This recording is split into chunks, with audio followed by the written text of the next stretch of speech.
I had a crush on Luke for 8 years. From secret admiration to an ambiguous relationship, every step I took to get closer to him was extremely difficult. Everyone thought that Luke had finally fallen in love with me. However, the Luke family had a long line of passionate romantics, and the cynical Luke was no exception.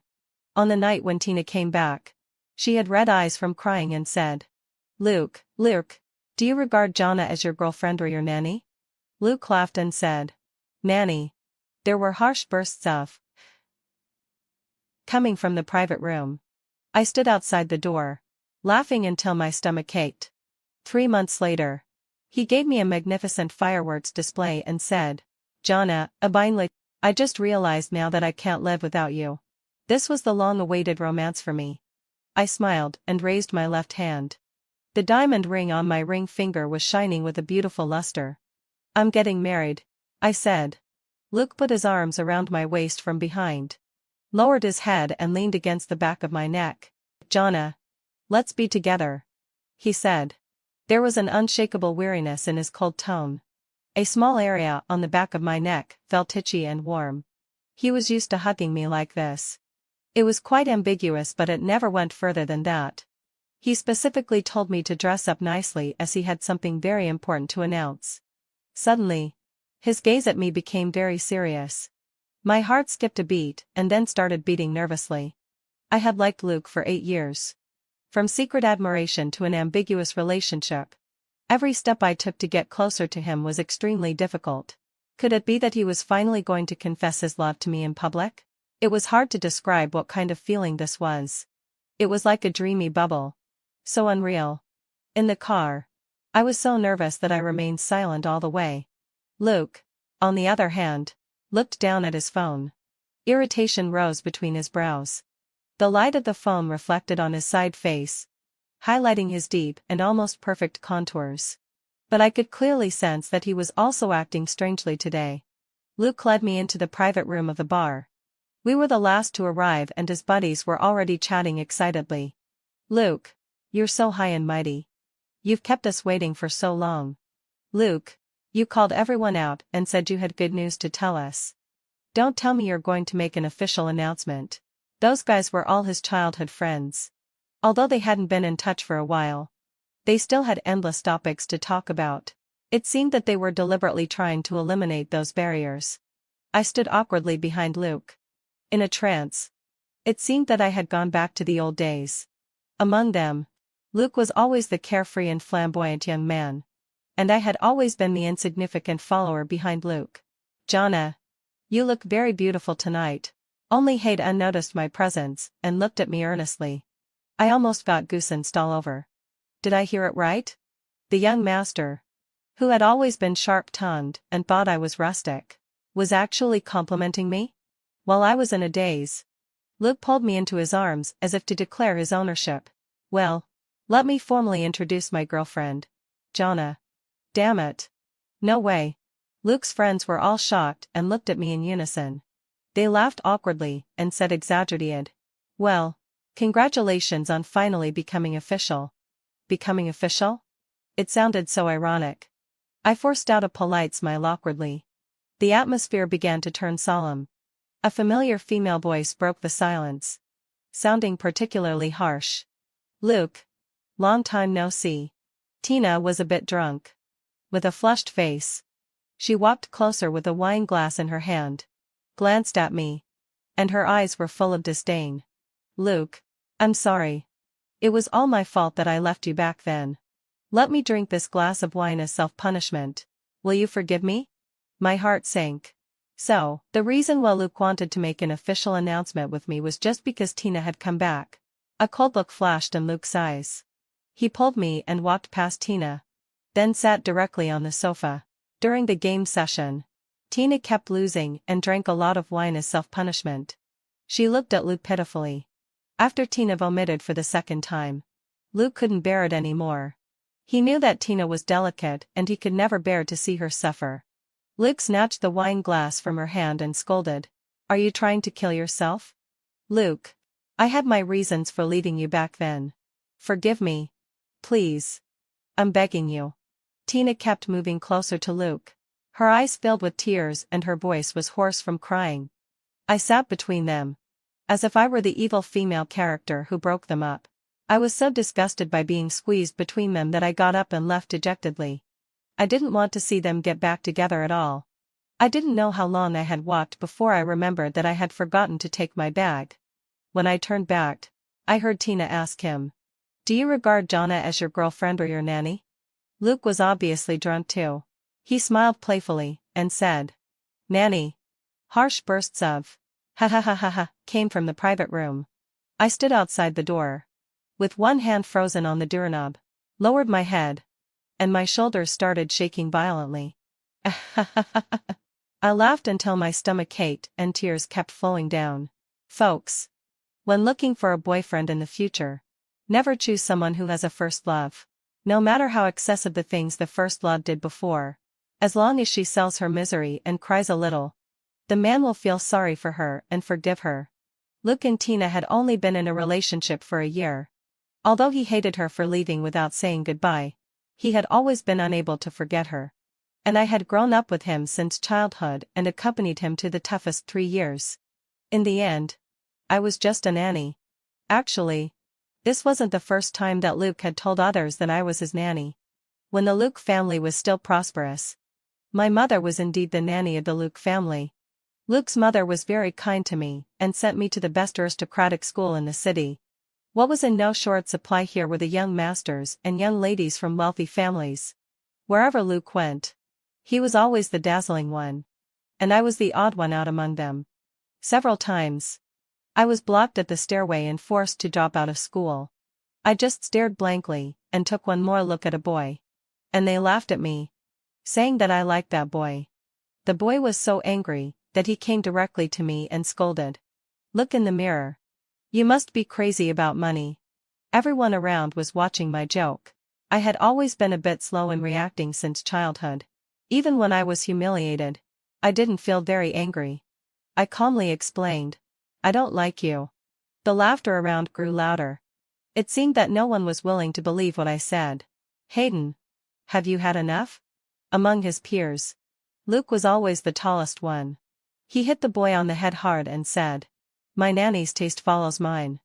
She doesn't fancy you." The boy was so angry that his face turned red. Oh, by the way, that was also the first time I met Hayden. Luke warned me not to run away from him as if I had seen a ghost every time I saw him from then on. Since then, I had been following Luke in a daze. No one in the school dared to bully me anymore. My mother always told me to take good care of Luke at school. Thinking of how kind Luke's mother was to us, I tolerated all of his spoiled behaviors. Slowly, taking care of him became a habit of mine. Depending on me became a habit of his. Every time he saw me, he would naturally come to me and ask me to run errands for him. He asked me to buy water, snacks for him, copy homework, carry his school bag, clean his sports shoes. Therefore, classmates often suspected that there was something improper between us. At this time, Luke would always wave his hand casually and say, "You're overthinking it. She's just a nanny." Until Luke fell passionately in love with Tina. In order not to make Tina misunderstand, he kept a distance from me. But he was still used to asking me to run errands for him. Asking me to stay up late to grab movie tickets for him. Queue up to buy trendy milk tea for him. And write love letters for him. Actually, it didn't matter. As long as I was paid well, working for anyone was the same. However, every time I saw Luke falling head over heels in love with other girls, I felt very uncomfortable. As if my heart was being torn apart. Before I knew it, I had had a secret crush on Luke for many years. Just when I was about to leave, the Luke family went bankrupt. Tina followed her parents' arrangements, chose to go abroad, and left without saying goodbye. Luke chased after her for love. He didn't catch up with her and had a car accident. He almost died. Luke was so depressed that he couldn't recover from it. I really couldn't bear to see him like that. I kicked open the door of his house, pulled open the curtains, and let the blinding sunlight shine in. Luke's eyes were stung by the sunlight. He irritably shrank into the quilt. I directly pulled him out of the bed. He pushed me away and said, "Mind your own business." Luke was very strong. I was pushed onto the bed and pinned under him.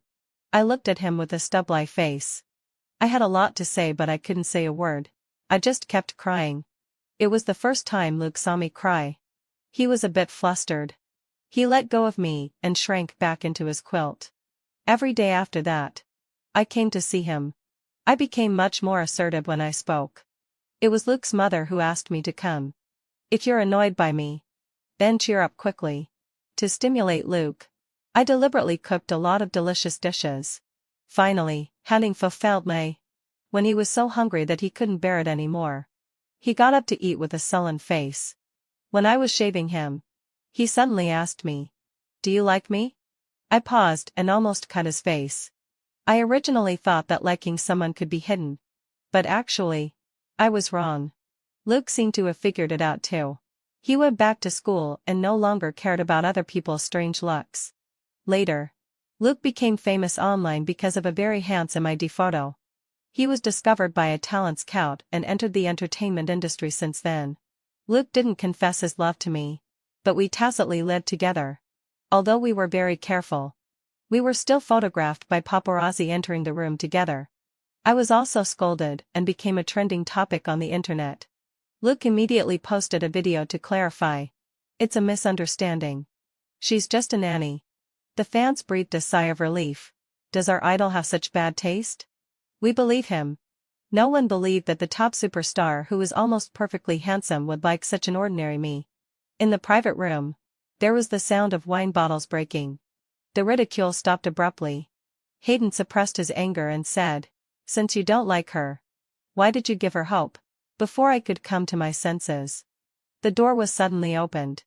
I staggered and almost bumped into Hayden. "Donna, when did you come here?" Hayden looked a bit embarrassed. There were still drops of red wine on his hair. Tina was standing not far away with an empty wine glass in her hand, glaring at him angrily. Obviously, having fulfilled Wasnt. Hayden had been splashed with red wine all over his face by Tina. Before I could answer, Hayden stepped aside and fled as if he were escaping. Under everyone's strange gazes, I took my bag from beside Luke. Luke grabbed me and said, "What I just said was just a joke." I broke free from Luke's hand and said, "I'm going to check on Hayden." "Don't go."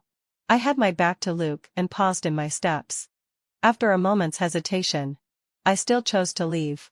Having been with Luke for such a long time, I knew him best. I knew that Luke was really angry. If I didn't listen to him, he would really ignore me. But so what? I had imagined countless times the scene of breaking up with Luke. From feeling so sad that I could hardly breathe at first to practicing it again and again. Now, I just thought it was an ordinary thing. Luke would never know that in order to leave him better, I was also trying hard to accumulate enough disappointments, offsetting the kindness he had shown me one by one. Hayden was leaning against the wall at the entrance of the bar. With his long legs bent, he was smoking a cigarette irritably. The dim light shone on him, making him look like a pitiful little dog. Hayden had a secret that few people knew. For as many years as I had liked Luke, Hayden had secretly loved Tina for the same number of years. Hayden and Tina were childhood sweethearts. Their parents had even arranged an engagement for them when they were children. Unfortunately, having fulfilled Wasnt, the childhood friend couldn't compete with the person who suddenly appeared. At the school basketball game, Hayden finally managed to persuade Tina to come and cheer for him. It was also rare for Tina to bring him water. However, Tina accidentally bumped into Luke. The two almost got into a fight when they met for the first time. Since then, whenever they met, it was like fire and water colliding. Without a word of disagreement, regardless of their images as young masters and young ladies, they would roll up their sleeves and start fighting. So I stopped Luke, and Hayden pulled Tina away. No one expected that the two who were like fire and water would fall passionately in love overnight. On the night when they made an official announcement, the confession walls of School A and School B exploded, and came to flood the screen of blessings. Luke was the school hunk in School A, and Tina was the school beauty in School B. It was really a dreamy combination. Luke forced me to accompany him to look at the confession wall for a whole day. My eyes were so sore that tears overflowed from the corners of my eyes. Looking up, I saw Luke right in front of me. smiling like a fool. Why are you crying? How unlucky. I pretended to yawn and said. I've already accompanied you to look at it for a whole day. If I continue, it'll cost you extra. At that moment, I clearly knew that he was really in love. How much he wanted the whole world to know how much he liked Tina. The rumor that Luke liked me was also dispelled without effort. The girls who liked Luke also found their psychological balance. Whenever girls handed love letters to Luke to confess their love, Luke would casually refuse, saying, "My nanny is jealous." I still remember that those girls looked at me as if they wanted to devour me. I was really spineless.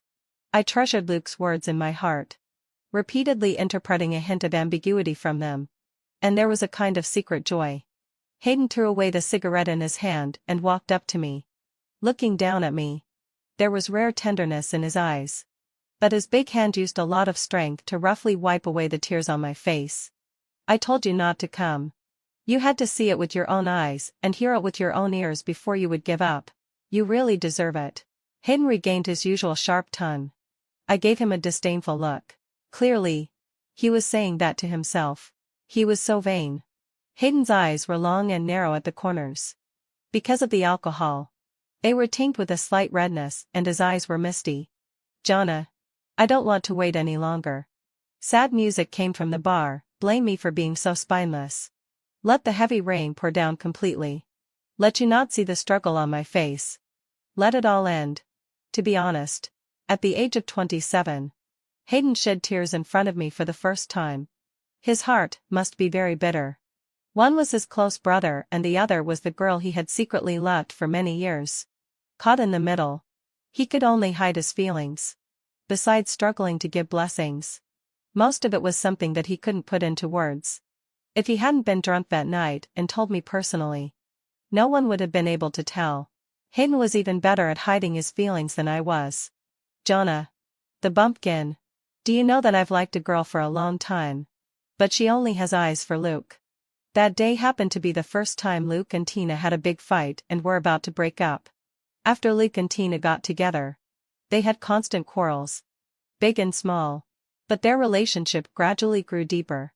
This time, the fight was so serious that they were about to break up because of me. A woman's sixth sense is always so accurate. Tina quickly saw that I liked Luke, even though I hadn't done anything and had deliberately kept a distance from Luke. But my existence was a threat to her. Luke couldn't defend himself and called me to the quiet bar in the middle of the night. Tina, how many times have I explained it? Jonna is just my nanny. Looking at Luke's appearance of trying hard to explain, I laughed exaggerated. Me? How could I possibly like him? It's a huge joke. I was so embarrassed that I had nowhere to hide. It was Hayden who pulled me to a corner, away from the center of the storm. In this quiet corner, Hayden was drunk, with a strong smell of alcohol. He leaned close to my ear and told me his little-known secret. On the other side, the misunderstanding between Luke and Tina was cleared up, and they kissed passionately. What are you doing? Luke's cold voice came from behind. I reflexively took a few steps back and avoided Hayden's hand. Turning my head, I saw Luke standing against the light, dressed in black from head to toe, which made him look even more handsome. And in his arms was Tina. Tina had drunk too much wine and had a stomachache. She was sweating coldly from the pain, like a drowning kitten. She grasped Luke's clothes painfully and begged for forgiveness again and again. Luke, if you don't forgive me, I'd rather die. After all, Luke had no time to care about me. He lowered his head and scolded Tina. Tina, have you had enough? Luke asked his childhood friend to drive the car over and nervously carried Tina into the car. Before long, the car started and drove away quickly. Watching the receding light, my heart ached faintly. The things that I had persisted in for many years were also breaking apart bit by bit. It was also time to completely give up on Luke. Thinking carefully, humming Pulselway. When I first fell for Luke, he had also held me nervously like this. Actually, I had a bad temper and had never learned to please those rich young masters and young ladies. So, at school, everyone disliked me. Then they tried every means to play tricks on me. The most serious time, They pushed me into the artificial lake. The more painfully I struggled, the happier they were. When I was almost drowning, it was Luke who jumped into the lake without hesitation and dragged me to the shore. It was he who pressed on my chest again and gave me artificial respiration. That day, Luke was as angry as if he had eaten gunpowder and lost his temper. "How dare you touch my people?" Luke kicked those troublemakers into the water one by one. He nervously held me, who was soaking wet, and ran to the infirmary. The cold touch, the passionate heartbeat. At that time, the sun was shining brightly. It was hard for me not to fall for such a dazzling young man who so blatantly protected me.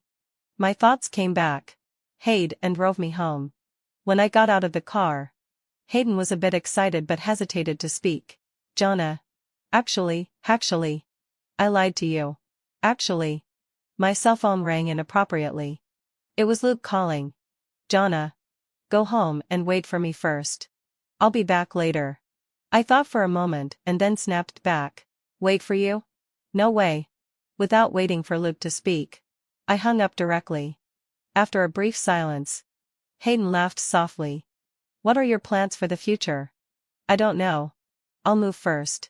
It was past midnight. I was packing my things in an orderly manner. On the sofa, my cell phone was flashing and buzzing constantly. It was Luke calling, but I ignored it. After the phone rang for the 8th time, it finally became quiet. I originally thought that I didn't have many things, but when I started packing, there were items everywhere in every corner. I filled 2 suitcases and 2 duffel bags in total. In the bedroom, the faded big brown bear was lying quietly. It was the first gift Luke gave me during the worst time of our Cold War.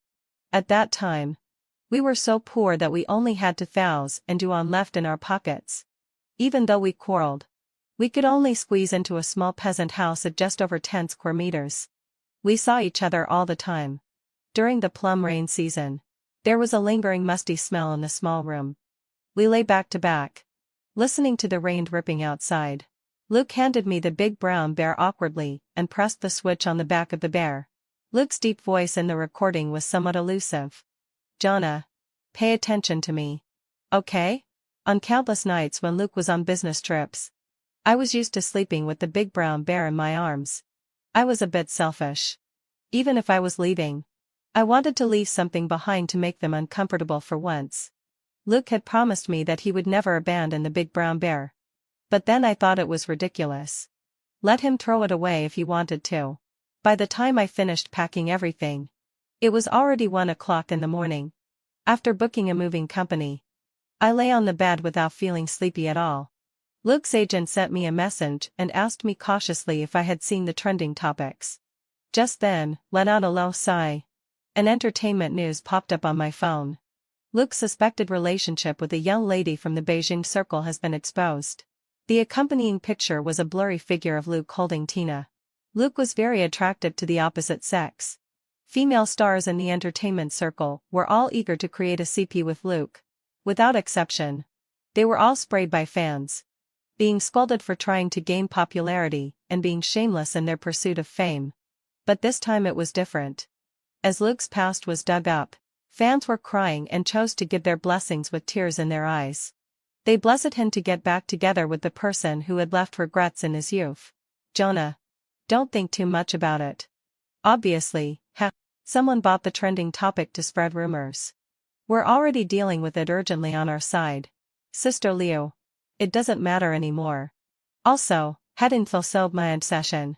Please tell Luke that I put the spare key in the cardboard box on the last shelf of the shoe rack. I've packed all my things and won't come back here in the future.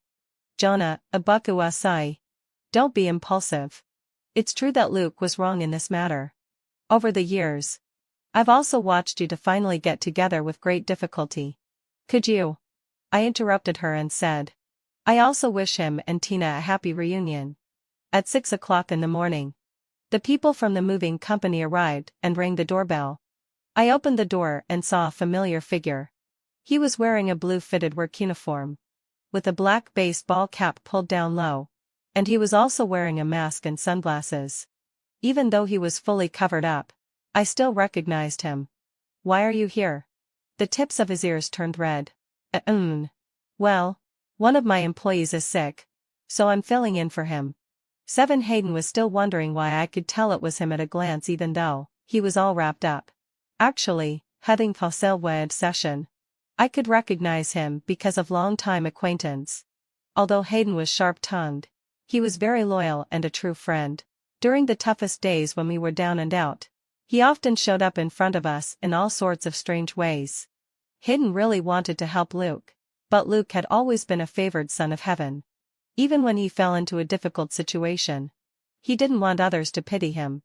To take care of Luke's dignity, Hayden racked his brains. However, he was just a simple-minded young master who didn't understand those twists and turns and got exposed every time. Hayden had been hanging around in front of me for several years, and I was already very familiar with his build. I looked at him suspiciously and asked, "Are you sure you can do it?" Hayden bent his elbow to show off his biceps. "I've been working out." As he said that, he tried to pick up the suitcases, one in each hand, but couldn't lift them. "Damn it. Did you put iron in your suitcases?" I found it funny watching him manage to load the suitcases into the trunk with great effort. Over the years, we had all been changed by time. We became more worldly and indifferent. Luke had changed the most. Now he could weigh the pros and cons well and put on a smiling face to please others freely. Only Hayden still retained that silly and straightforward manner. He was crying in front of me just a second ago, and now he was acting as if nothing had happened. Although Hayden had the habit of working out, the pampered young master had never done any heavy physical work before. After carrying the boxes to the 6th floor of my new home, he was exhausted. He bent his knees to support himself, panting heavily. "You Bumpkin. You're really killing me." He made a phone call, and 5 or 6 employees from the housekeeping company came. They were very professional and cleaned every corner of the house thoroughly. Hayden lazily leaned on the sofa, directing the work and meanwhile finding fault with my shabby little house from top to bottom. Moving house was usually a tiring thing, but after Hayden's whole fuss, having puzzled my obsession, I turned out to be the most relaxed one. After seeing off the employees of the housekeeping company, it was almost dark. Hayden fell asleep on the sofa, snoring slightly. His bright red lips were slightly parted. A pair of black sunglasses were perched on his high-bridged nose, and his short hair was tousled, mixed with sweat and messed up from being scratched. Today, the sunglasses seemed to be his bottom line. He wouldn't let anyone touch them or take them off. Out of curiosity, I slowly took off his sunglasses. I couldn't help laughing out loud at just one glance. There were obvious bruises around both of his eyes. I didn't know who had beaten him up. He looked so pitiful. Just like a silly dog. Hayden was awakened by my laughter. Seeing that I had taken off his sunglasses, his ears turned even redder. I don't know what got into him. He put his hat back on, pulled it down even lower to cover his complicated expression. "You Bumpkin. You really have such beautiful eyes for nothing." I looked at him doubtful as he left in a hurry. When I was taking a bath, I soaked in the bathtub. In the rising steam, I stared blankly at my blurry reflection in the mirror. I realized it belatedly. He was scolding me for being blind. The delayed pain after the breakup hit me in waves. I buried myself in the water. During the brief moment of suffocation, I truly let go. I had really hit the wall hard this time. When I went to work the next day, the leader hurriedly called me into the office. While wiping the cold sweat off his forehead, he assigned me a very urgent task, asking me to deliver a very important document. I delivered it to the designated place on time and boarded a luxury cruise ship. Amid the melodious sound of the piano, people in haute couture evening gowns were shaking their wine glasses and chatting and greeting each other. A grand birthday banquet was being held here, and the protagonist was Tina, the daughter of the Tina family. At this time, Tina was holding Luke's hand and walking gracefully among the crowd, under the spotlight. They were the princess and prince who attracted everyone's attention. People around were all praising how well matched they were.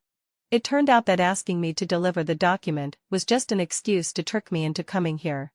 Tina wanted me to clearly see the gap between Luke and me. She wanted to make me feel ashamed of myself and make me back off when I knew it was difficult. However, there were some things that I just didn't want to let her have her way. I walked straight up to them. Luke also saw me. And a hint of panic flashed in his eyes. At the banquet, quite a few old classmates also recognized me and got into position, ready to watch my joke. The atmosphere began to become subtle.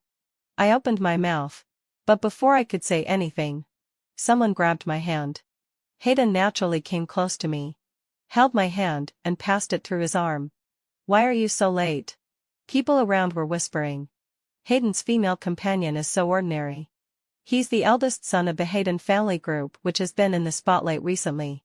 Hayden was dressed very formally today, giving people a very different feeling. More mature and steady. He leaned close to my ear and said, "There are cameras everywhere. Don't do anything rash." Hayden calmed me down and once again led me away from the center of the storm.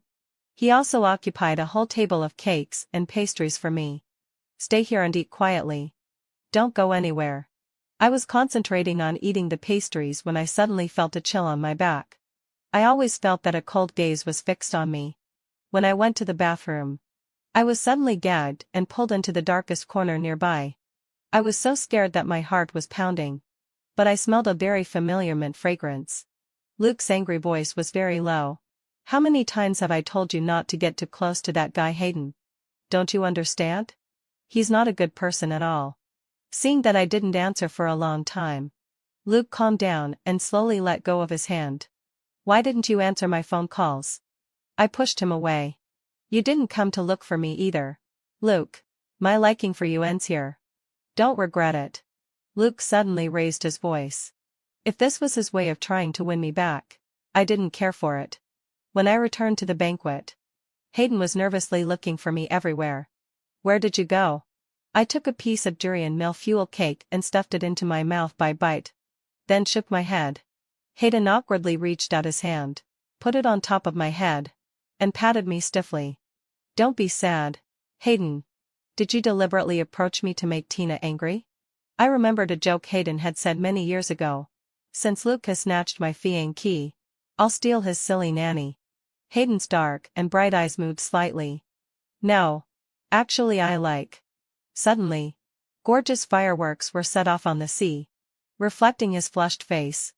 And the loud noise drowned out what he said next. "What did you say? Say it again." I didn't hear clearly. Hayden sighed. "My mom said that if I don't get married soon, she'll break my legs. Can you help me?" "How?" "Marry me by agreement." Hayden said that I had an unrequited first love. And he had someone he couldn't have. Among the people he knew, I was the most clueless. He was also afraid that if he randomly found someone, he might be cheated out of his money and even seduced. Having known me for so many years, he knew me inside out. So I was the most suitable person. I was almost convinced. Mainly because the 50 million he offered was really tempting. I nodded. "Well, that makes sense. It's not that it can't be considered." Hayden seemed to be in a good mood and shook his head with a light smile. I was in the same frame as Hayden throughout Tina's birthday banquet. I didn't realize the seriousness of the matter at all until I saw the trending topics. The number one on the hot list was a photo of Hayden and me. In the photo, I was burying my head and eating the durian millefeuille. Hayden raised his eyebrows lazily with his well-defined fingers holding a donut for me, looking down at me intently. Under the gentle light of the evening, his gaze was bright. I never expected that head-on would attract so much attention. The next day in the office, my colleagues were all looking at me with strange eyes. Rose, who had always been at odds with me, even sneered at me sarcastically. "You really can't judge a book by its cover. You look harmless on the surface, but behind the scenes, you're having the wildest time. You're having affairs with top stars and getting entangled with the young master of the group." I nodded seriously. "Well, they're all my classmates. I've known them since childhood." Rose was so angry that her face turned green. Originally, Haydens fulfilled my obsession.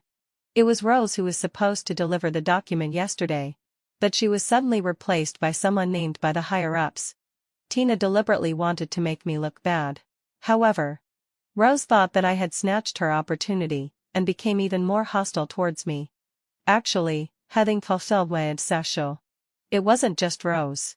The way people in the company looked at me had changed. I had never bothered to suspect or explain. At this time, the leader broke out in a cold sweat again and rushed to find me in a hurry. I followed the leader into the office. As soon as I entered the door, I saw an elegant and dignified lady. Mrs. Hayden wants to talk to you about something. You two can talk first. The leader closed the door and retreated respectfully. Mrs. Hayden had an imposing presence. She stared at me for a long time and said, "It's you who has led my good-for-nothing son astray." I realized that she was Hayden's mother. Mrs. Hayden looked me up and down and said with disgust, "You're so ordinary and plain. My good-for-nothing son really has bad taste." Actually, Mrs. Hayden, you've misunderstood. What misunderstanding? I'm not blind. Mrs. Hayden excitedly stood up and handed me a notebook. Take this. Read it carefully. And think about it. My son is already 27. Because of you. He's determined not to get married. To show his determination, he's quarreled with me several times and almost went to the hospital to castrate himself. Don't make me lose my descendants. Mrs. Hayden was really fierce when scolding her son. I looked at the diary out. It looked quite old-fashioned, with a yellowed cover and the pages at the end were curled up. Hayden's name was written crookedly on it. The handwriting was childish, showing a bit of a reckless stupidity. This was Hayden's diary. I didn't understand why Mrs. Hayden wanted me to read Hayden's diary. Before I could open it, Hayden rushed over in a hurry. He took 2 or 3 steps at a time and ran up to me. Quick as a flash, he snatched the notebook back, then turned to his mother and said angrily, "Mom, what are you doing? You brat. How dare you lose your temper with me? You useless thing. If you don't get married soon, I'll drive you out of the house, cut off your funds, and let you starve." Hayden's mother laughed in an imposing manner, which intimidated all of us. After Hayden's mother left, Hayden asked me in a low voice, "Did you read it?" "Yeah, at en went session." "I did." I lied. Hayden's face turned bright red all of a sudden. Sure enough, there were secrets he didn't want others to know in his diary.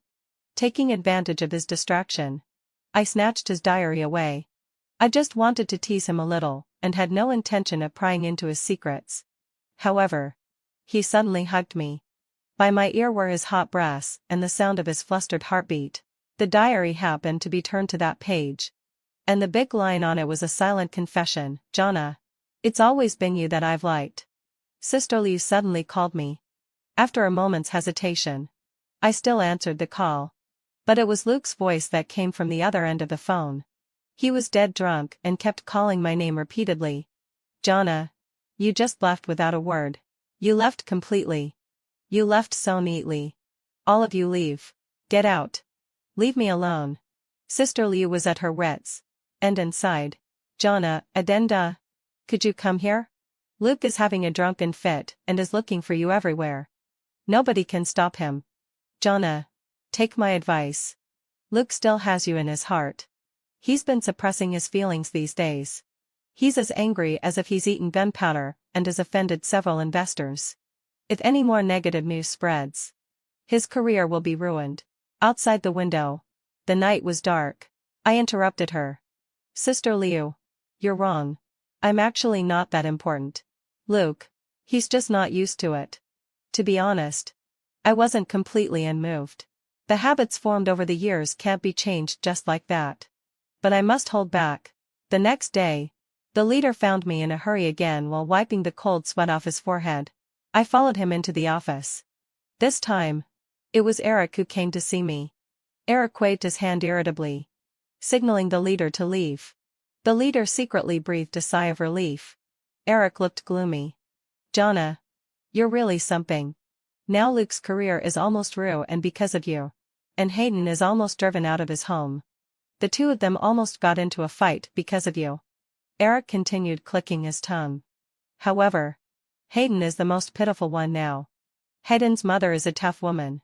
She always means what she says. Hayden is now homeless and is almost reduced to begging. She even threatened that if any of our brothers dares to help him, she'll kill that person first. None of us has the guts. Eric's intention in coming to see me was self-evident. I got it. Do you really get it? Are you sure? Uh-huh.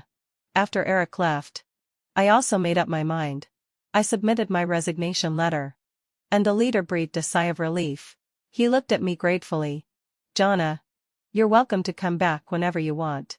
These days, the leader probably didn't have an easy time either. First, there was Miss Tina from the Tina family. Then came Hayden and his mother from the Hayden family. Now, there was young Master Eric from the Eric family. Who knew what other big shots would show up later? They were all people he couldn't afford to offend.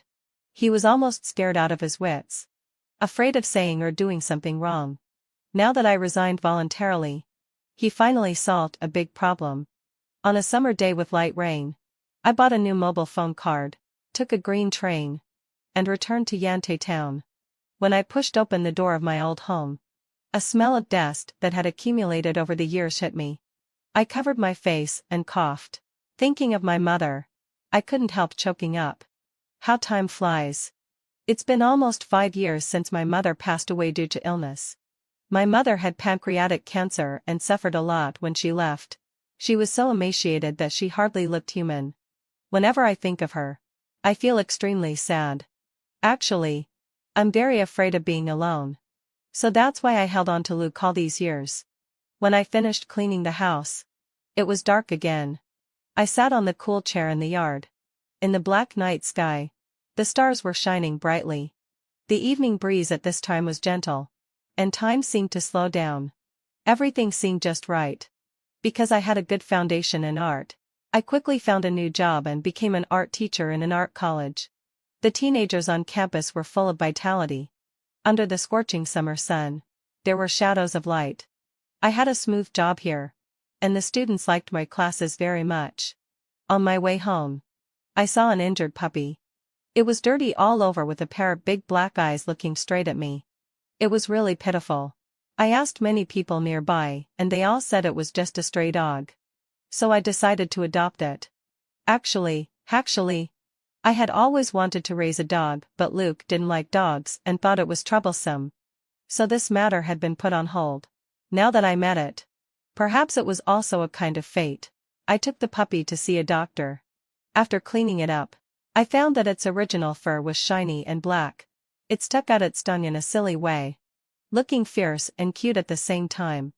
Surprisingly, it looked a lot like Hayden. The puppy's injury wasn't serious and it recovered quickly.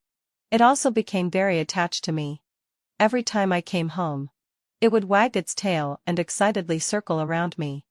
The silly dog was really likable. Teacher Lee at the adjacent workstation had no resistance to handsome guys. Recently, she started to be infatuated again, saying that the new sketch model was extremely handsome.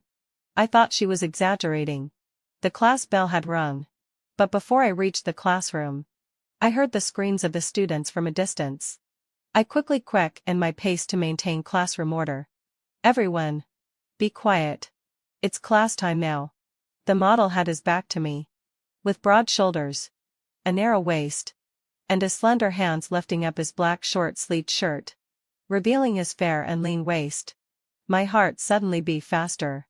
I was so familiar with this body shape. Hayden slowly turned around. His ears were already burning red. Teacher Jonna, should I take it off? It turned out that just a moment ago, Hayden was almost tricked by the naughty students and was almost about to take off his shirt. I pretended to be calm. Classmates, stop making trouble. This is a sketch class. And you don't need to take off your clothes. Hayden's face seemed to turn even redder. After class, wherever I went, Hayden followed me from a distance. In order not to let others find out our relationship, I had to go to a place with few people and turn into a small grove. There was nobody around, so I stopped and asked, "Why are you here?" "Jonna," I said, "I don't want to wait anymore." I looked at him doubt. Actually, until now, I still couldn't believe that Hayden liked me. Obviously, Haydens fulfilled my outside. He used to like teasing me the most.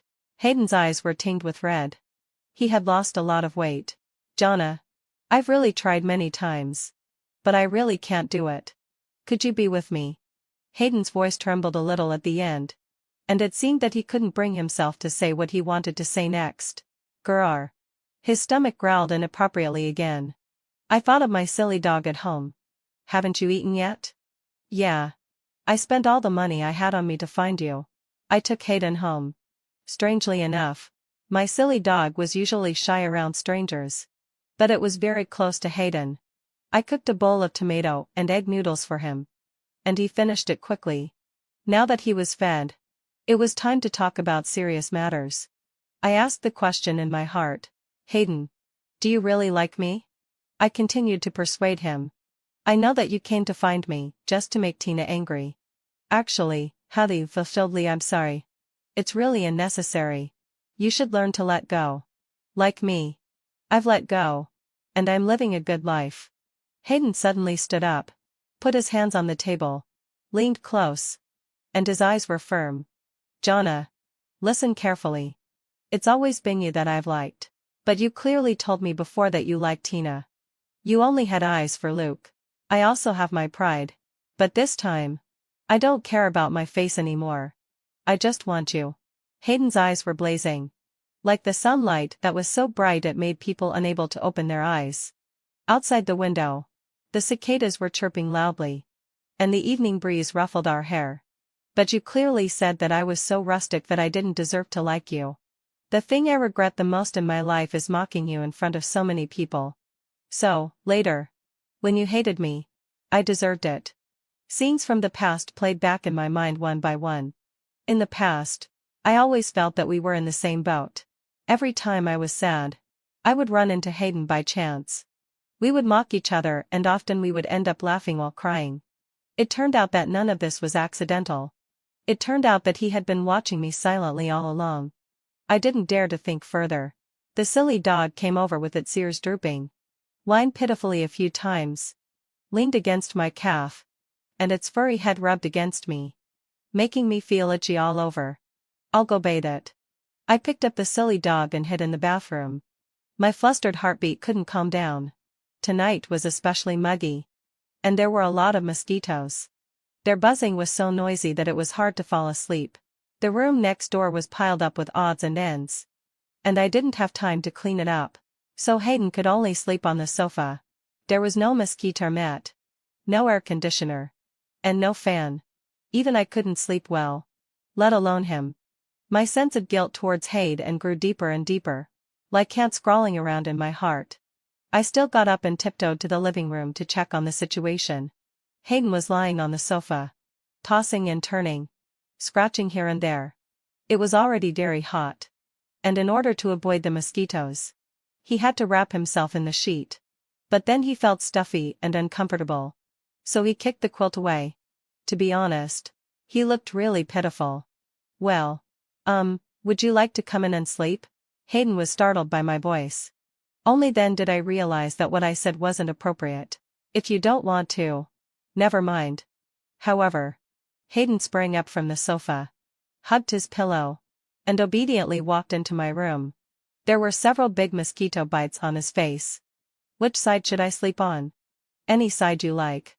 I turned off the light and got into bed, closed my eyes, and tried to act as normal as possible. After a while, the other end of the bed sank, and Hayden lay down quietly. A man and a woman, alone in a room together. Such an ambiguous situation really couldn't be considered innocent. That night, I slept very carefully. But I'm a bad sleeper. Once I fell into a deep sleep, I wouldn't know anything. When I opened my eyes in the morning, I saw Hayden's face right in front of me, with our side faces almost touching. I was so scared that my heart almost jumped out of my chest. Fortunately, Hayden fulfilled my. Our lips were just a few centimeters away from touching. I fled as if I had done something wrong. I didn't sleep well last night. And my mind was in a mess. So, throughout the whole day, I was incensed mainly. I even missed a step when going downstairs. Not only did I scrape my knee, but I also sprained my ankle. I limped out of the teaching building. Not far away, Hayden was standing under a phoenix tree, bragging to a few naughty students. I originally wanted to pretend that I didn't see him and slip away quickly. However, we were discovered by some very enthusiastic students. Teacher Jonna. What's wrong with your foot? Hearing the voice, Hayden rushed over. Squatted down to check my wound. Why were you so careless? Does it hurt? Hayden had originally wanted to carry me on his back, but when he saw that I was wearing a short skirt today, both of our faces turned red simultaneously. Can I carry you in my arms? Hayden asked. Before, Hayden had carried me on his back when I was drunk, but he had never carried me in his arms like this. Just thinking about it felt really strange. No. I can walk by myself. To avoid embarrassment, I quickly refused. But actually, I had sprained my ankle badly. When I came downstairs, I was already in great pain.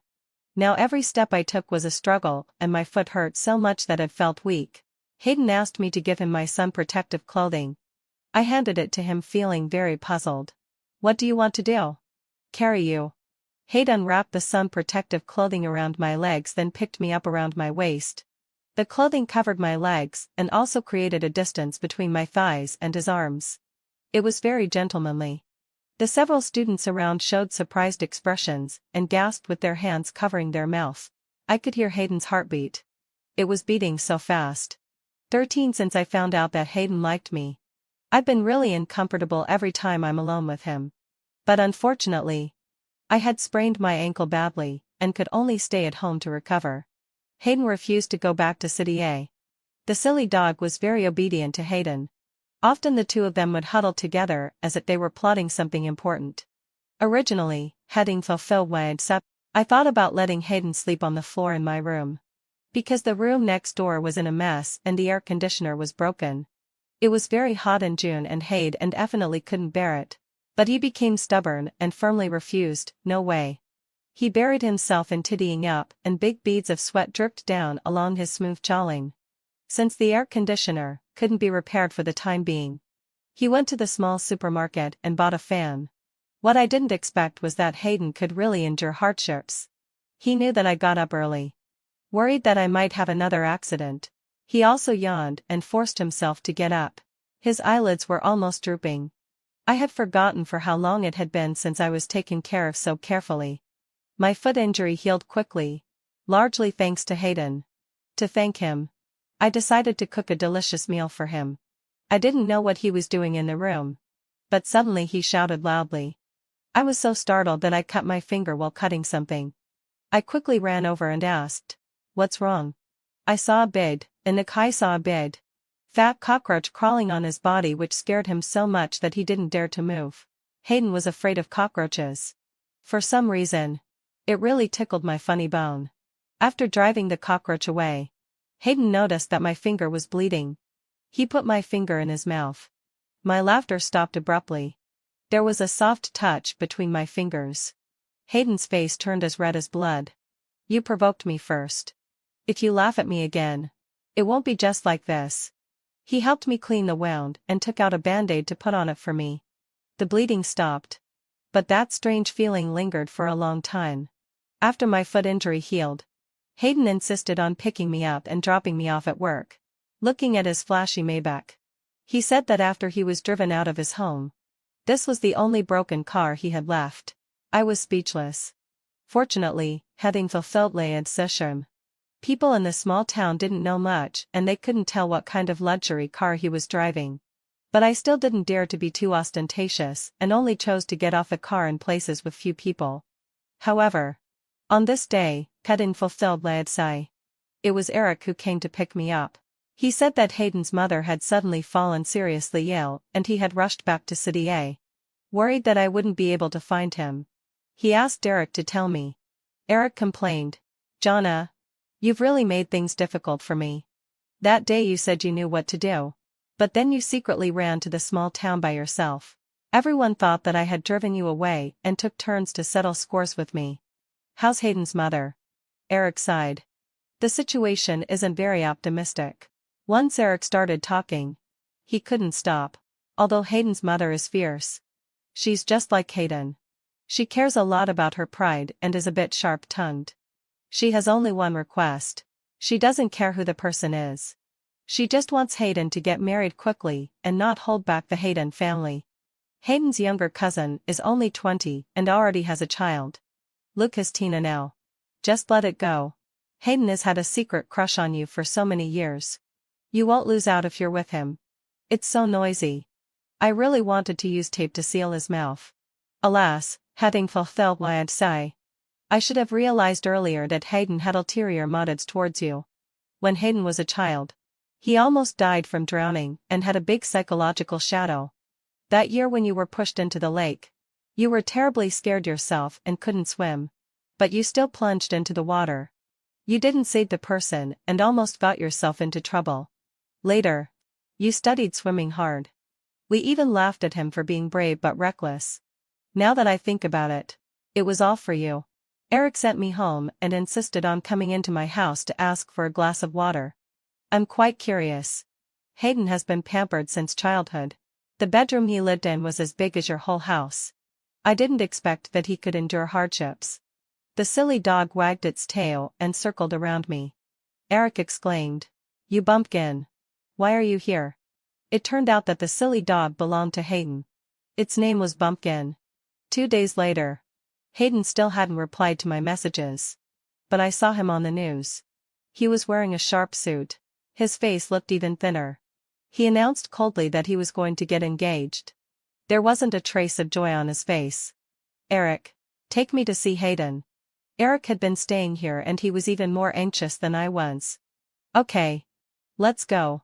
14 I returned to City A. That Hayden still didn't want to see me. Eric said helplessly. This is as far as I can help you. How to save the prince from the witch is up to you. I found out which hospital Hayden's mother was in and went to see her. Hayden's mother was sitting on the hospital bed. Her face was a bit pale. But she was still beautiful with an elegant charm. Jonna. What do you want to see me for? I was intimidated again and forgot all the lines I had prepared. I'm looking for Hayden. Hayden's mother seemed to have heard a joke. I don't care about that cowardly son of mine anymore. It's useless to tell me if you want to find him. If you force him to get married, he won't be happy. What else can I do? He can't forget you. And you're not willing to marry him. Do you think too highly of yourself that you expect him to stay single for you? Finally, Hayden appeared. He stood between me and his mother. Mom, having fulfilled my obsession. Take care of yourself and stop talking nonsense. I hadn't seen him for a few days. And he was even thinner than in the photos on the trending topics. He took me to a coffee shop. There were complicated emotions swirling in his eyes. I've thought it through. You can't force feelings. If you don't like me, I won't force you. I respect your choice. I'm getting married next month. Wish me well. To whom? Hayden took a sip of coffee. I'm still looking. What do you think? Can I do it? Hayden's hand trembled. In his dark and bright eyes, there was a chaotic mess. What did you say? Anyway, you're just looking for someone randomly. Why don't you give it a try with me? Hayden suddenly stood up and the coffee was knocked over. The scalding liquid flowed down along the edge of the table, dripping down one by one. He came very close. His breath was close. And there seemed to be tears in his eyes which were filled with my reflection. Then let's give it a try. Kissing. I'll count to 3. And you can dodge. 1. 2. Let out a low sigh. With each count from Hayden, it wildly tugged at my heartstring. 3. The moment our lips touched, I opened my eyes wide. And it seemed that there were sparks flashing in my mind. Hayden closed his eyes and his long eyelashes fluttered. His lips were very soft, and I instinctively moved a little. Hayden suddenly opened his eyes. Then quickly stepped back, gasping for breath heavily. He had been holding his breath and his face was flushed red. Hayden seemed afraid that I would go back on my word. He took me back to the hospital and made a high-profile official announcement in front of his mother. Jonna and I are giving it a try. The corner of Hayden's mother's mouth lifted slightly imperceptibly. I got it. You brat. Get out of here and don't disturb my rest. Hayden. Thank you for liking me for so many years. Thank you for letting me know, and I'm also very important. Actually, I don't quite understand love, but at this moment, I want to walk towards you. I want to have a healthy relationship with you. On our wedding day, when we exchanged diamond rings and looked at each other, he couldn't hold back and covered his face and cried. On our wedding night, He still couldn't stop crying. I finally married you. I've liked you for so many years. It was really hard. I almost missed you. That night. He tossed and turned me around so much. Obviously, hadn't fulfilled Landsai. I was the one in pain. But he himself cried like a baby. Hayden looked at me affectionately. With his teary eyes full of me. I can't give a reason why I love you. But you are the reason why I don't like anyone else. Luke's side story, she really doesn't want me anymore. Watching her wearing a snow-white wedding dress. With a smile in her eyes. Hugging another man. A dull pain came to my heart one after another. This time. I've really lost her completely. For a long time. I didn't figure out what my feelings for Jonna were. Was it a habit? Dependence? Or love? It was only after she left that I realized she was really important. She had accompanied me through the toughest days of my life. Over the years. I had long been unable to do without her. I knew that Hayden had always liked her. I told her many times not to get too close to Hayden. But she just wouldn't listen. I was really unhappy and deliberately said harsh words to annoy her on purpose. But she took it seriously and left completely. All that was left was that faded big brown bear. She once said that she liked the big brown bear the most. But now she didn't even want it anymore. She wouldn't answer my calls. And when she saw me, she pretended not to see me. I really didn't know what to do. I felt like I was going crazy. I had nothing to do with Tina long ago. If it hadn't been for her threatening me with the contract, I wouldn't have bothered to attend her birthday banquet. Nor would I have the mood to act with her. However, I didn't expect that Jonna would also come. To avoid her misunderstanding, I quickly pulled my hand away. But Tina grabbed me and wouldn't let go.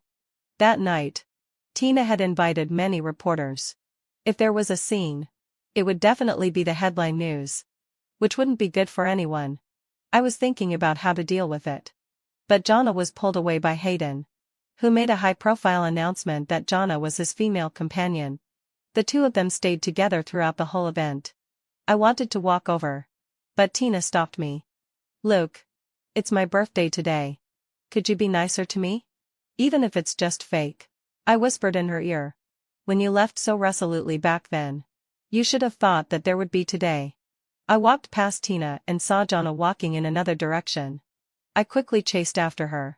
Avoiding other people's sight. I pulled Jonna into a corner. I originally wanted to explain clearly. But she said that her liking for me had ended. She said it so casually. As if she had really let go. I was so angry that I said harsh words again. Pushing her further and further away. One wrong step leads too many wrong steps. I shouldn't have softened my heart that day. If Tina wanted to make trouble, let her suffer the consequences herself. After learning that she was really with Hayden, I still couldn't believe it. I panicked. I went to find her and explained everything clearly. She said that she had always wanted to go to the temple fair. So I prepared a fireworks display for her. But it was all too late. She raised her left hand, showing her wedding ring. I'm getting married. She said that I didn't love her at all, and never knew what she wanted. She said that I took advantage of being loved and was fearless. She said that I was just not used to losing her. But I really regretted it. Everyone in Ning City knows that I am the person that Blake, the eldest young master of the Blake family, hates the most. He once said with a look of disgust on his face in public that I was disgusting, and that he hated most the kind of two-faced people like me, who only know how to pretend to be weak, the so-called White Lotus. However, he had to marry me according to the instructions of his seriously ill grandfather. On our wedding night, he went out and got dead drunk with his friends, leaving me alone to bear everyone's ridicule and mockery. I went to the bar to find him. With his eyes blurred from drunkenness, he casually threw a wine bottle at me. The wine bottle exploded at my feet. And the flying glass fragments cut my forehead. I saw nothing but loathing in his eyes. All you want is the identity of Mrs. Blake and that sum of money. Right? Now that you have both. Why are you still pretending to be affectionate and being disgusting? Blake, why cow? You made someone bleed. Perhaps I was in a trance for too long. It was only when I heard the exclamations of the others in the private room that I felt the pain on my forehead. Blake opened his eyes suddenly. When he saw the bleeding wound on my forehead, He immediately frowned. Why don't you get out? I wiped the warmth flowing down from my forehead and stubbornly stood my ground. Blake, I said. Aurora. Don't you see that Blake doesn't like you? Someone interrupted me with a laugh. It was Nathan, Blake's childhood friend. He sized me up and down. His eyes teasing and disdainful. Why are you doing this to yourself? Even if you stand here and bleed to death, he won't go back with you. Yeah. This isn't how you use the bitter trick. Since Blake hates you so much, you'd better be sensible and get out quickly. Don't tell me you want to go and cry in front of the old man with that wound. Then Blake will be a great sinner again. Don't you guys know this Aurora? She's really good at playing the pitiful and helpless card. As soon as she cries, our poor Blake is sure to be scolded by the old man again. Amid the chatter of the others, Blake's eyes, which had been filled with dark emotions, returned to calm. He looked at me coldly and a sarcastic smile curled up on his lips. If you don't leave, do you want to stay and have fun with us? Sure. He sat up, beckoned to a scantily clad hostess beside him, pulled her affectionately into his arms, then raised his chin and pointed at someone in the crowd with a malicious smile. Then you can play with Hadrian. The Hadrian he mentioned was the person who had just spoken sarcastically to me. At this moment, that person changed his attitude and smiled obsequiously. Thank you, Blake. I've never played with this type before. Blake. I finally couldn't stand it anymore and said in a trembling voice. I know you hate me. But do you really have to insult people in this way? We just got married today. Even if you don't care about me, you should care about Grandpa. Don't you dare threaten me with Grandpa. Bang. Another wine bottle flew past my ear tip and shattered against the wall behind me. I instinctively closed my eyes. When I opened them again, I met Blake's eyes filled with disgust and resentment. You clearly know that I hate you. Yet you still come crawling over here asking for trouble. Isn't this what you deserve? I stared at him blankly, feeling as if it was difficult to even breathe. Don't look at me with that look of a scorned woman. The disgust on Blake's face became even stronger. Aurora. I haven't done anything to betray you. On the contrary, it's you who have always been relying on Grandpa's love for you to force me. Isn't the identity of Mrs. Blake enough for you? What else do you want from me? After Grandpa's condition stabilizes, I will persuade him to let us get a divorce. I took a deep breath, turned my face away and wiped away my tears awkwardly.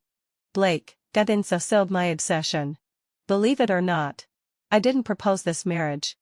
And I never thought I could marry you. The reason I agreed to Grandpa was indeed because the sum of money he promised me was enough to cover all of my mother's medical expenses. But there is also a very important reason. I looked straight into Blake's eyes, my voice hoarse but serious. It's because I like you. I have liked you for a full 9 years. From my first year of high school until now. Blake's pupils trembled, his eyes were dark and unclear, and his lips moved as if he was about to speak. However, there was immediately a burst of laughter from the side. Do you like our Blake's money or him? Nathan laughed so hard that tears came out. The innocent and pure girl persona isn't popular anymore. Sister. You don't really think that you can make Blake soft-hearted by shedding a few tears? Do you? You like acting so much. Why don't you ask Blake to invest in a few small online dramas for you to try the waters? Maybe after you become famous, you won't have to play the pitiful and obedient card in front of Blake's grandpa. And there will be fans lining up to give you money. Blake's face dark and even more. And his tone was irritable. Aurora. What trick are you trying to play this time? I'm not trying to play any tricks. I just want to give myself an explanation. It felt as if a ball of cotton had been stuffed into my throat, and a mist gradually rose in front of my eyes. I tried my best to calm down my emotions. Don't worry. I won't like you anymore. As soon as Grandpa's condition stabilizes, we'll get a divorce immediately. After saying that, I turned around and was about to leave. When I reached the door, I stopped and looked at Nathan, who was still laughing happily beside me. Nathan, has anyone ever told you that you're really ill-mannered?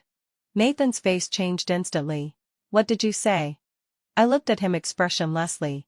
I said you have a mean mouth and no manners. Did you get that? Nathan stood up in a rage. Damn it. Are you giving yourself too much credit? Say that again. Nathan! Blake shouted at him irritably. Then turned to look at me. You'd better do what you said. Aurora. Don't play any more tricks on me. Otherwise, I'm not sure what I might do. There was a fierce look on his face as he said this. And I knew he was serious. Inappropriately, having fulfilled my abscess, I thought of the old Blake. The Blake who would make faces to make me laugh when I was sad. The Blake who would cook porridge for me, and coax me to take my medicine when I was sick. The Blake who would stand in front of me, and fight for me even if he got his head broken. The Blake who said he would always be by my side when my grandmother passed away. Aurora. You still have me. I'm always here. I'm waiting for you to get into Nanny University, so that we can be together again. You are my most important friend and my sister. If you want, we can also get along in a more intimate way. At that time, his cheeks were slightly red, and his eyes and heart were filled with joy and affection. Now, his eyebrows and eyes were cold, and the disgust and loathing were like a sharpened knife, cutting me to pieces bit by bit. Why can a person change so much? I've been thinking about this question for 2 years. And I still haven't figured it out. I have known Blake for 15 years. What does 15 years mean? It means that when I look back now, there are traces of him everywhere in my life. His figure almost occupies all of my childhood and youth. The name Blake has melted into my bones and blood. Once it is torn away, it will be extremely painful. I was 7 years old when we first met. My parents had just divorced, and I followed my mother back to our hometown. My grandmother opened a small grocery store in the town of our hometown. As a young child, I was as happy as a mouse in a granary every day. Until I had a stomachache from eating something bad. And my mother strictly forbade me from going near the freezer again. I could only watch eagerly the last orange-flavored ice cream in the freezer, counting on my fingers how many more days I had to wait to eat it again. As a result, in the blink of lowering my head, someone handed that ice cream in front of me. Check out. I didn't see Blake's face clearly at that time. But it didn't stop me from crying my eyes out. Blake was stunned by my crying. Why are you crying? I grabbed the packaging of the ice cream and sobbed. This ice cream doesn't taste good. You can choose another one. Blake refused to let go. No. I like the orange flavor. I also refused to let go. It really doesn't taste good. You can change it. Blake was very stubborn. No. I want to buy this one. My crying attracted my mother. She directly slapped my hand away. Then quickly took Blake's money and gave him the change. Sorry. Little boy. Don't listen to my daughter. Her favorite flavor is this orange-flavored ice cream. This is the last one left, and she's afraid that if you buy it, she won't be able to have it. My mother turned around and glared at me. Aurora. What did I tell you? You've had diarrhea. And you're still thinking about the ice cream. Why didn't you sell it when the customer wanted to buy it? I was aggrieved and sad. Ignoring the fact that Blake was still standing there, I cried even louder. Blake tore open the packaging of the ice cream and watched with great interest while eating it. At that time, I thought that Blake was really annoying. Didn't he see that my mother was scolding me? It was bad enough that he just stood there watching the show, but did he have to look so pleased with my misfortune? But the next day, Blake gave me a bucket of orange-flavored ice cream. And I forgave him. Rather shamefully. After that, Blake came to the grocery store more and more frequently. And we gradually became friends. The town is located in a remote area. And only the scenery is relatively pleasant. Blake came to the town with his grandfather for a trip to relax and recuperate. Of course, it was Blake's grandfather who was recuperating. And Blake who was on the trip to have fun. After getting to know Blake better, I found out that he also came from a single-parent family. Just like me. The difference was that he lived with his father, while I lived with my mother. The house that Blake's grandfather rented wasn't far from my family's grocery store. I often went to his house with Blake to play games. Blake's grandfather was always happy to see me because Blake became very lively when he was with me. Since then, every summer vacation, Blake's grandfather would bring Blake to stay in the town for a short time. Blake and I spent many summers together. And we also ate many orange-flavored ice creams together. When we didn't meet, he would call me and share the interesting things in his life. I would also tell him that I was scolded by my mother again and that I didn't quite understand a math problem in class. He always laughed at me for being slow-witted. And then he would send me a thick stack of notes and various review materials. On New Year's Eve, the year my grandmother was seriously ill, my mother was in the hospital with her. And I was guarding the grocery store, nibbling on cold steamed buns while doing my test papers. When Blake appeared at the door, dragging his suitcase and looking travel-worn, there was already a thin layer of snow on his shoulders. There were ice crystals on his eyebrows and eyelashes. Although his face was pale from the cold, he broke into a smile as soon as he saw me. I clearly remember that was the beginning of my crush on him. How pure can the love at the age of 15 or 16 be? It's that even though I hadn't yet determined his feelings for me, I had already included him in my plans for the future. Later, I was admitted to Nanny University and became his junior. After graduating from university, I interned and worked in the Blake family. Blake and I were inseparable. We were like the best of friends. And also like intimate lovers. Everyone knew that I was his special case. And he was my first choice. I could clearly sense his difference towards me. And I could also clearly see the affection and deep love in his eyes. And vice versa. There was only a thin layer of window paper between us. And we just needed a suitable opportunity to break it. But Blake's attitude towards me suddenly took a sharp turn for the worse. He transferred me out of his department, stopped replying to my messages and calls, and even blocked me. He warned me not to bother him anymore. Whether there was something or nothing, I didn't understand what had happened at all. After questioning him several times, he had a complicated expression and a disgusted tone. Do I really have to make it so clear? I don't like you. I hate you. And I want you to stay away from me. Isn't that okay? Of course it's okay. But even a death row inmate has the right to defend and appeal before being sentenced. I clearly didn't do anything. Why can't I even get a chance to explain?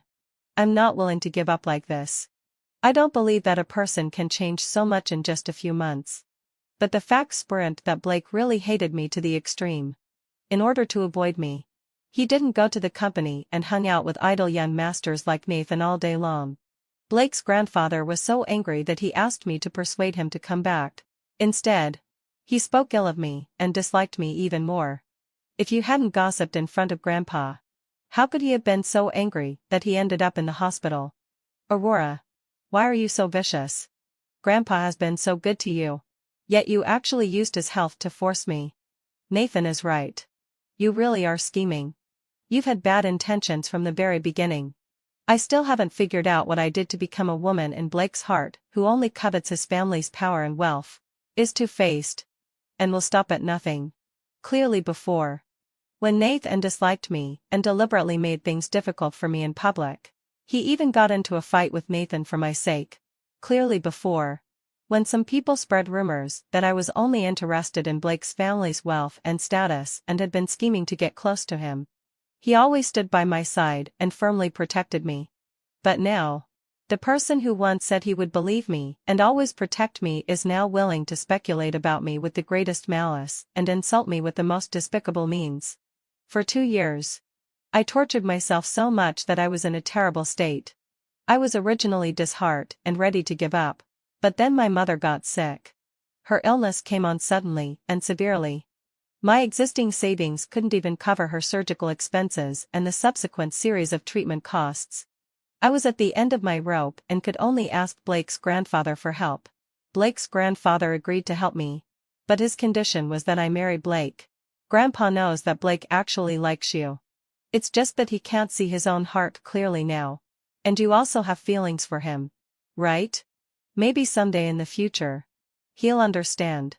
I did have my own selfish motives.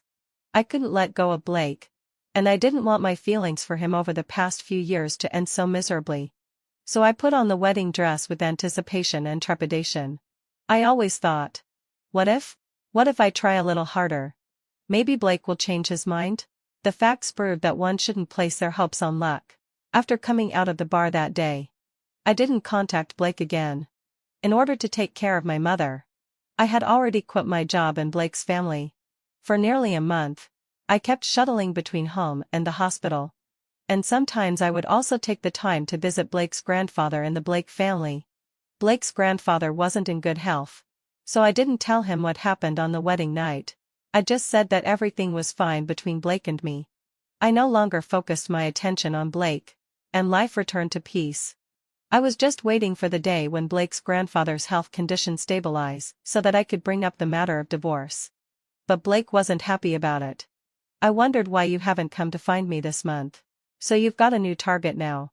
When I heard this familiar voice full of mockery, I was a bit slow to react. What new target? Blake and Nathan had already come up to me. The person I hadn't seen for over a month had a cold face, and the way he looked at me was like a husband who had caught his wife cheating. His face was full of the expression, I knew it. Obviously, having fulfilled my I'm sorry. He really thought so. Aurora. Don't forget your current identity. If you want to find someone better, you have to wait until our marriage is dissolved. These words were really unpleasant. And I immediately frowned. Blake, la parva mole. What right do you have to? But he ignored me and turned to look at the man in a suit sitting opposite me. He sneered. Sir. I advise you not to be deceived by this woman's weak appearance. She's very heartless. And only power and wealth can catch her eye. Nathan chimed in beside him. This woman has a huge appetite. You can't satisfy her. Buddy. It's hard for me to accurately describe how I felt at that moment. Anger and shock made me freeze for a second. After coming to my senses, I stood up directly and splashed the juice on the table onto Blake and Nathan's faces. Blake was caught off guard, both surprised and angry. Aurora. Nathan jumped aside and started swearing again. I didn't dodge or avoid his gaze. I looked straight into Blake's eyes. People with a dirty mind see everything as dirty. If you had just opened your eyes and looked at the table, you wouldn't have said that. He was taken aback and looked at the table again. He saw that there was still a half-drunk cup of coffee in the seat next to the man. And a half-lipstick mark on the white porcelain cup was particularly noticeable. Sir. I think you've misunderstood.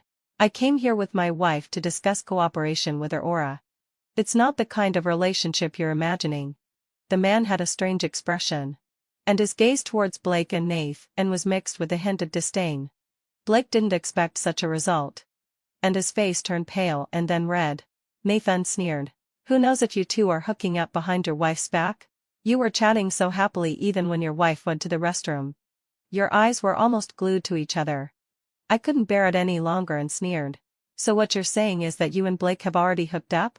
What nonsense are you talking about? Nathan was extremely angry. Blake and I are innocent good friends. How could we have that kind of relationship you're talking about? At the end, his disgust couldn't be hidden. And Blake also frowned. Aurora. Don't talk nonsense. Didn't you say it yourself? I only looked at Nathan and sneered. You even imagine that I'm having an affair when I'm talking about business with someone in public. And you're always sticking to Blake. And you're so critical of me. His wife. Have you two already slept together? I had a look of sudden realization. And my gaze shifted back and forth between the two of them. I raised my voice. OHIC. No wonder you dislike me so much. It's because of you. You too. Without having to say the next words. The onlookers could understand. Nathan's expression was like he had swallowed a rotten fly. He gritted his teeth and stared at me viciously. Aurora. I don't like men. My sexual orientation is normal. If you keep talking nonsense. Do you believe what are you going to do? Do you want to hit me? I took a step back and pretended to be frightened. You can't get angry just because I exposed you. Can you? Hitting someone in a public place is against the law. The waiter and the man who had originally been sitting opposite me had already stood up and protected me behind them. Nathan looked at me with a sinister gaze. Still wanting to step forward. But was stopped by Blake. His face was extremely ugly. And he shouted angrily, Enough. Aren't you ashamed enough? Blake and Nathan probably had never been pointed at by so many people before. Nathan was furious. His face red. And he walked away quickly. Blake followed a little later. When he reached the door, he suddenly stopped and looked at me with a probing gaze. I looked back at him calmly, but he seemed to be burned and quickly turned around and left. It's strange that when I tried my best to make Blake change his mind, He avoided me like a mouse avoiding a cat, but when I shifted my gaze away from him, he wasn't used to it. When I found Blake's car downstairs of my house again, I finally couldn't hold back. I knocked on the car window.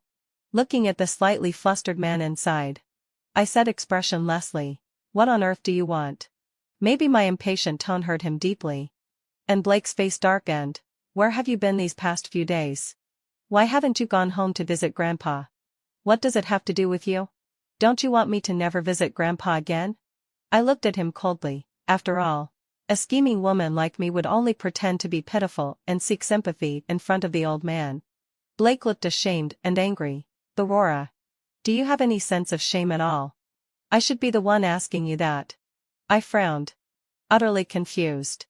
"Blake, do you know what you're doing now? Don't you hate me? Don't you wish I would disappear from your life immediately? Fine. I give up. I won't bother your life anymore. But instead, you're waiting downstairs of my house every day.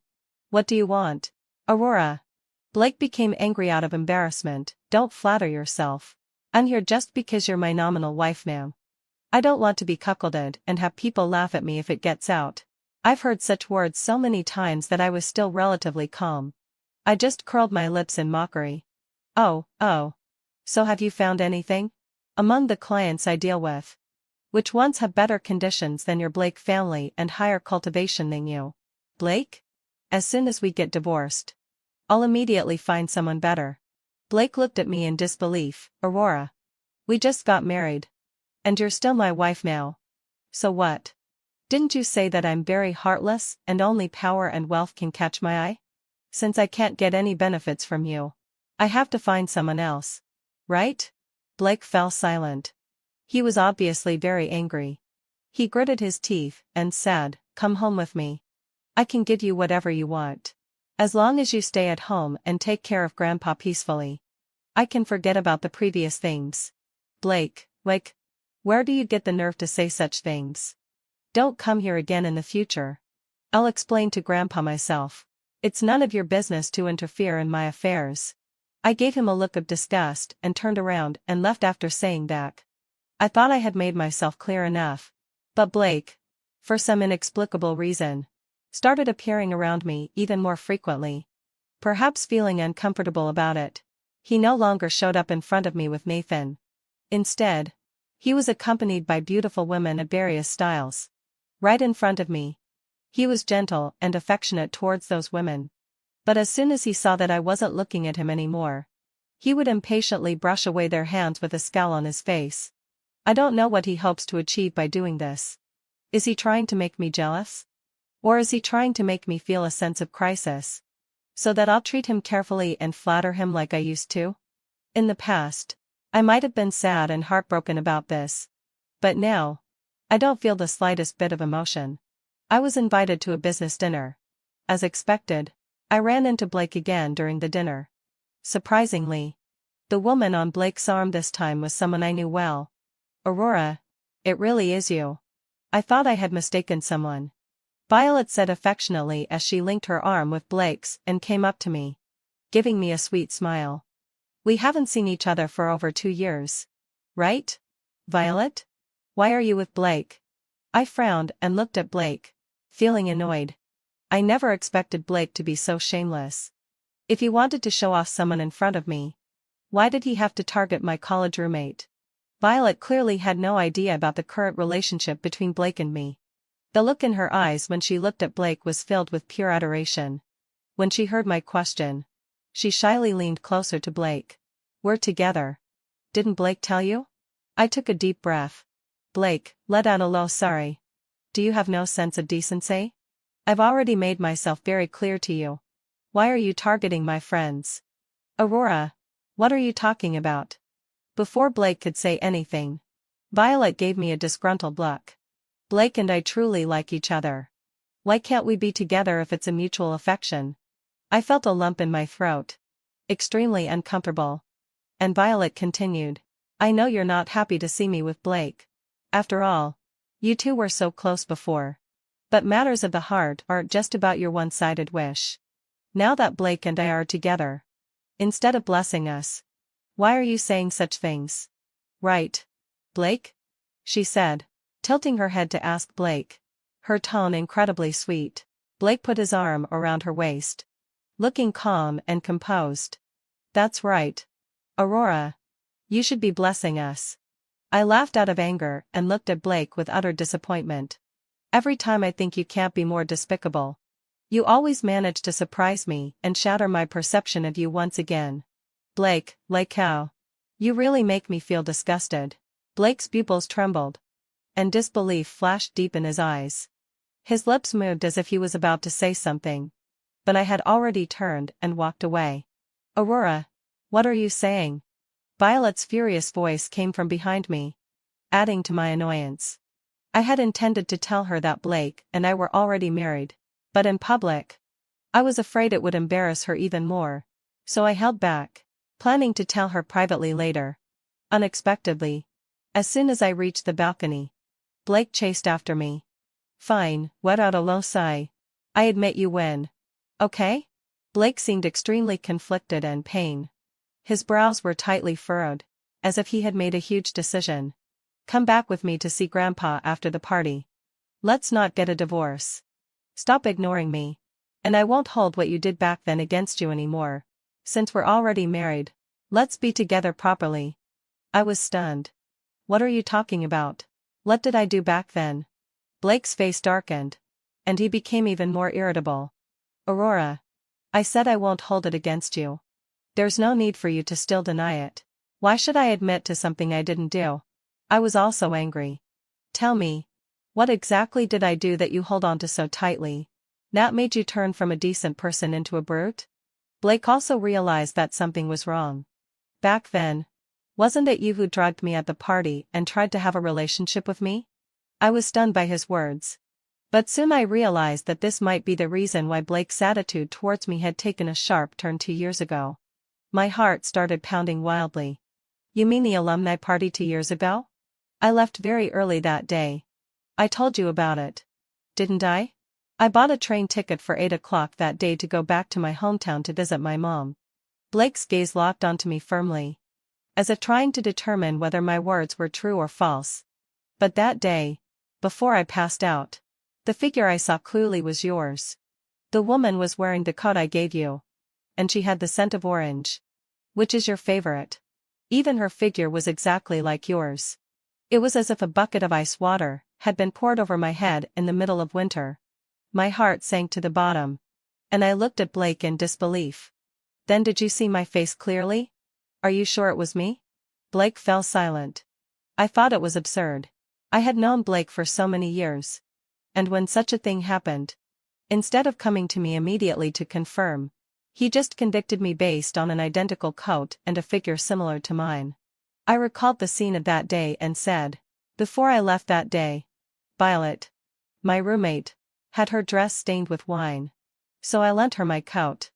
As if on cue, Violet pushed open the glass door. When she saw Blake and me, her face immediately fell. Aurora, have you no shame? Blake and I are dating. How could you, Violet? Blake interrupted her.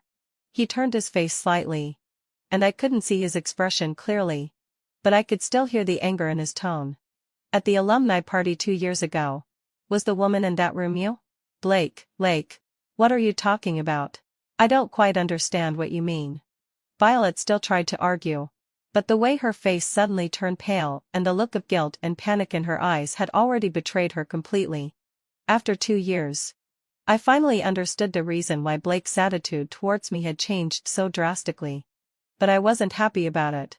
Blake and I had known each other for over a decade. We had accompanied each other through nearly half of our lives. I thought he knew my character well. I thought he would trust me. And I thought he was different from people like Nathan. But the truth proved that I was completely wrong. His trust in me was so fragile that it could be easily broken. He was no different from someone like Nathan, who was narrow-minded and of low moral character. Aurora, I'm sorry. I was wrong. I was really wrong. I shouldn't have convicted you without finding out the truth, and I shouldn't have treated you like that. Blake was in great pain. He grabbed my wrist and pleaded in a low voice. His back bent under the weight of his guilt, as if it could never straighten up again. Fortunately, It's not too late. We're still married, right? Give me a chance to make it up to you. Okay? I looked into his eyes, which were filled with deep affection and pain, and I just felt it was ridiculous. Blake, let out. Do you think that's possible? Do I really look that pathetic? Do I have to come running back to you just because you beckon? What do you take me for? Don't say that. Blake's eyes turned red. I'm begging you. Aurora. Don't say such things. You know that's not what I meant. You can't stand it when I say a few words?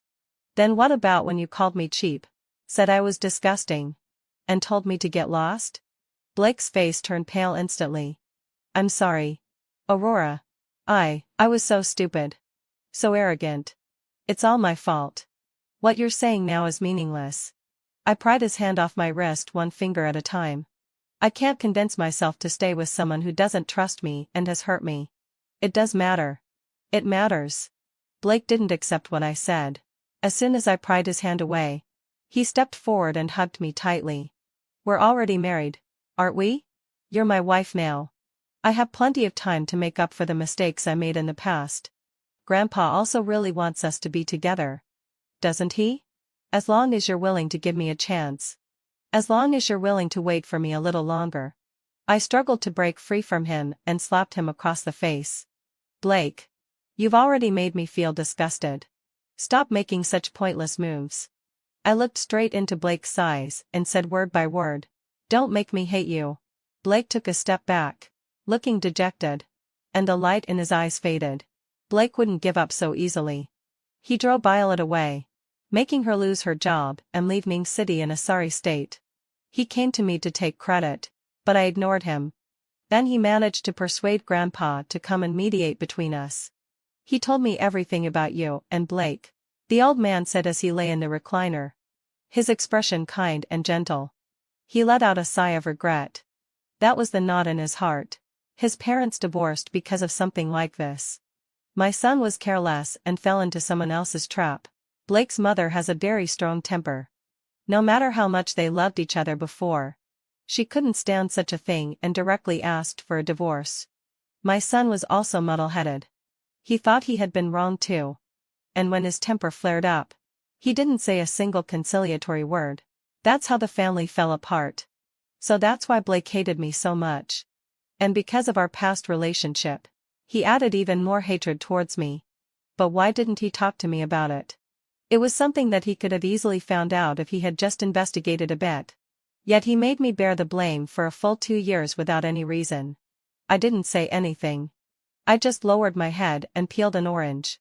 I divided it in half and handed one half to the old man. Aurora. I'm telling you all this not to persuade you to forgive him. I looked up and saw the old man's kind expression. When he mentioned Blake, there was also a hint of disappointment. He's as muddle-headed as his father and even more of a scoundrel. In the past 2 years. He paused, and a look of guilt appeared on his face again. I'm also getting old and muddle-headed. I shouldn't have let you to get married. Aurora. Grandpa is sorry for you. I shook my head and held the old man's hand. It's not your fault, Grandpa. You've always taken good care of me. I know you had my best interests at heart. And I agreed to the marriage myself. I don't blame anyone.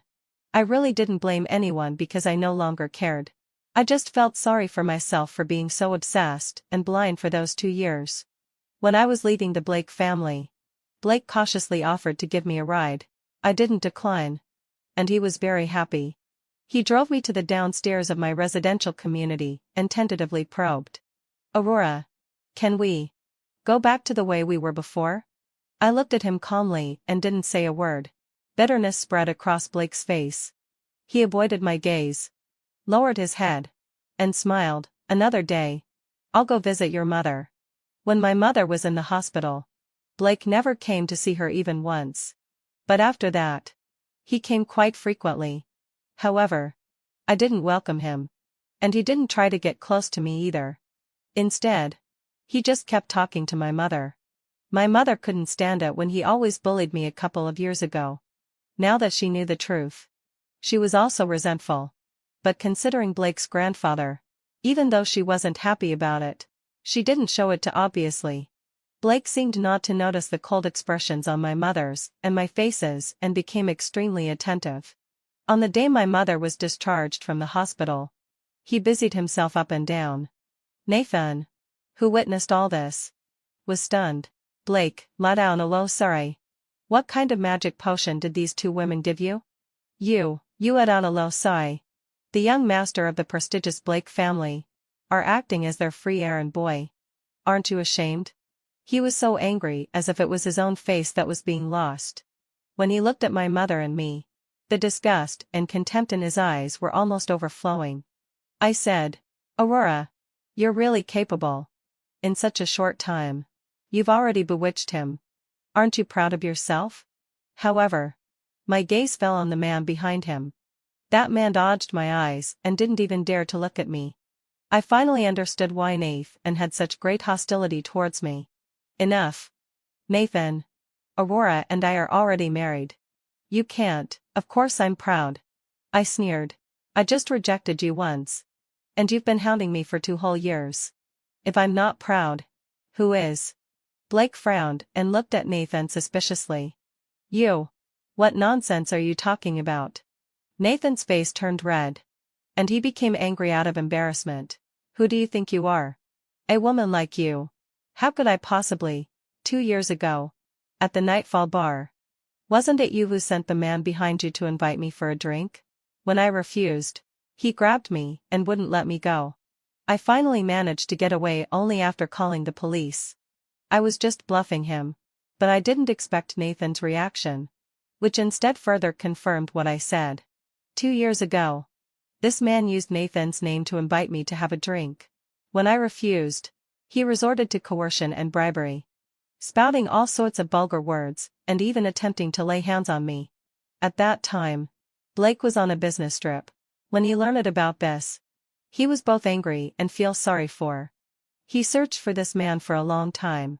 No wonder I haven't seen this man in the past 2 years. And Blake couldn't find him no matter how hard he tried. It turned out that because of Nathan, this person had long been hidden by him. If I hadn't seen Nathan with this man today, I'm afraid I still wouldn't have known the reason why Nathan had been targeting me. Blake's breathing became heavier.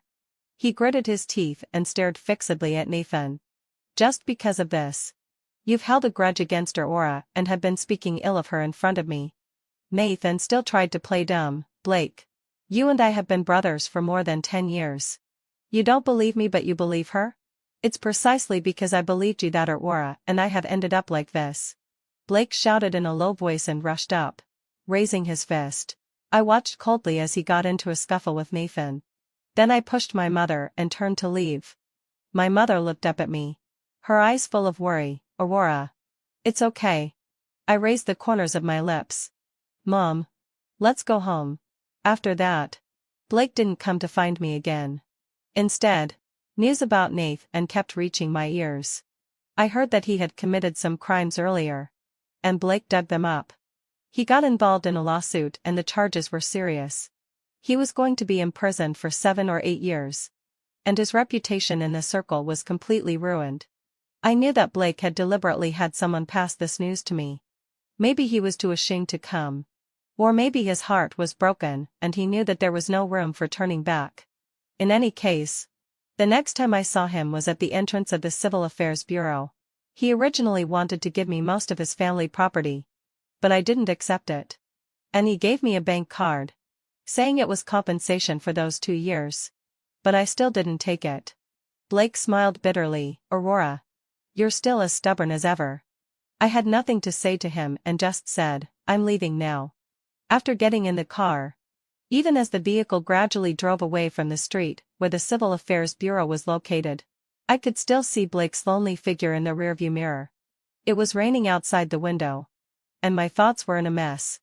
Many scenes from the past emerged in my mind, including the first encounter with Blake when we were young. That orange-flavored ice cream. And the young man's clear and gentle eyebrows and eyes. When the car stopped at the entrance of the residential community, it happened that the rain had also stopped. Half of the sun peeked out from behind the clouds.